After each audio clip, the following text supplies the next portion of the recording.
తత్సత్ జయ గురుదేవ్. ఓం శ్రీకృష్ణ పరబ్రహ్మ నమ. శ్రీ గీతా దేవతాయ నమ.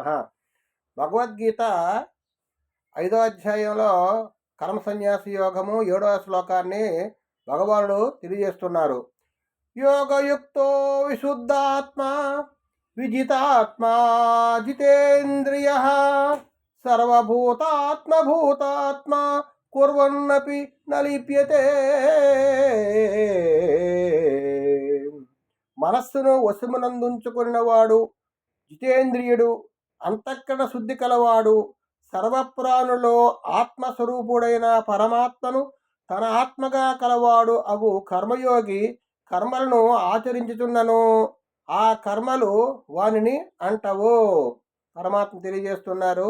ఎవరైతే ఆత్మభావంతో ఉంటున్నారో, ఎవరైతే మనసు నిగ్రహిస్తున్నారో, ఎవరైతే ఇంద్రియాన్ని నిగ్రహిస్తున్నారో, అంతఃకరణ శుద్ధి కలిగిన వాడు, సర్వప్రాణుల్లో ఆత్మస్వరూపం ఏదైతే ఉందో నాలో ఆత్మస్వరూపం అదే ఉంది. సర్వభూతస్థమాత్మానం సర్వభూతాని చాత్మని అన్నట్టుగా ప్రపంచంలో యావత్ ప్రపంచంలో ఉన్నటువంటి ఆత్మ ఏదైతే ఉందో అది నాలో ఉంది.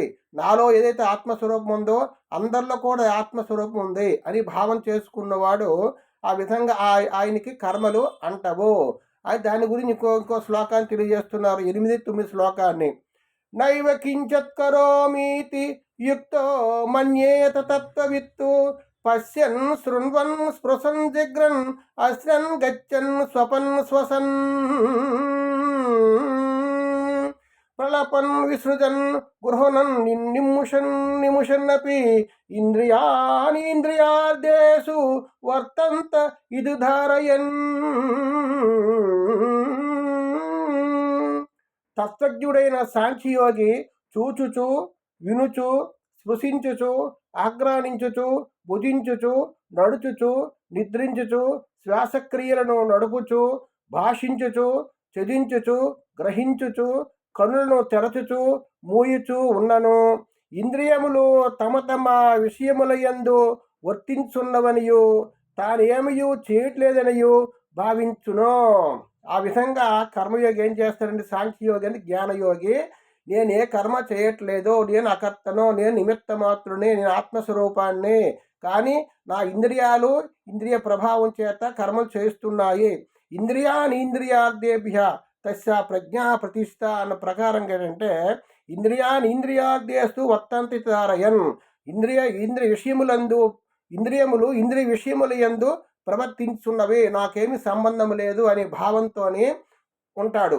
ఎవరు? సాంఖ్యయోగి, అదే జ్ఞానయోగి. సాంఖ్యం అనగా జ్ఞానయోగి ఆ విధంగా ప్రవర్తిస్తూ ఉంటాడు, ఆచరిస్తూ ఉంటాడు, సమాజంలో ఆచరిస్తూ ఉంటాడు, అన్ని వ్యవహారాలు చేస్తూ ఉంటాడు, కుటుంబ బాధ్యతలు కూడా వ్యవహరిస్తుంటాడు, అన్ని రకాలుగా సాధన చేస్తూ ఉంటాడు. కానీ నేనేమి చూచినా, విన్నా, మాట్లాడినా, నిద్రించినా, కన్ను తెరచినా, కన్ను మూసినా, ఆహారం తీసుకున్నా, ఏది చేసినా సరే ఆ ఇంద్రియ విషయాలందు ప్రవర్తించుతున్నా తప్ప నాకు సంబంధం లేదు, నేను సాక్షిగా ఉంటున్నానని అని ఆ విధంగా అనుకుంటాడు.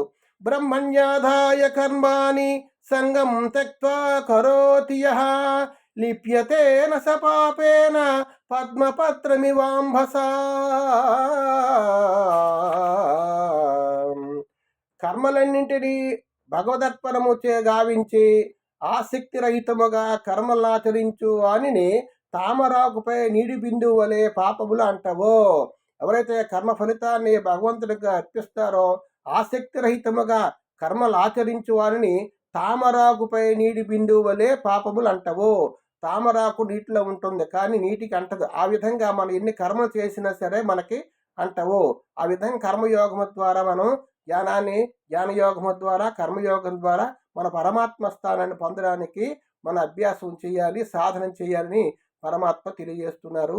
హరి ఓం తత్సత్. జై గురుదేవ్. ఓ నమో నారాయణాయ. లోకా సమస్త సుఖినో భవంతు.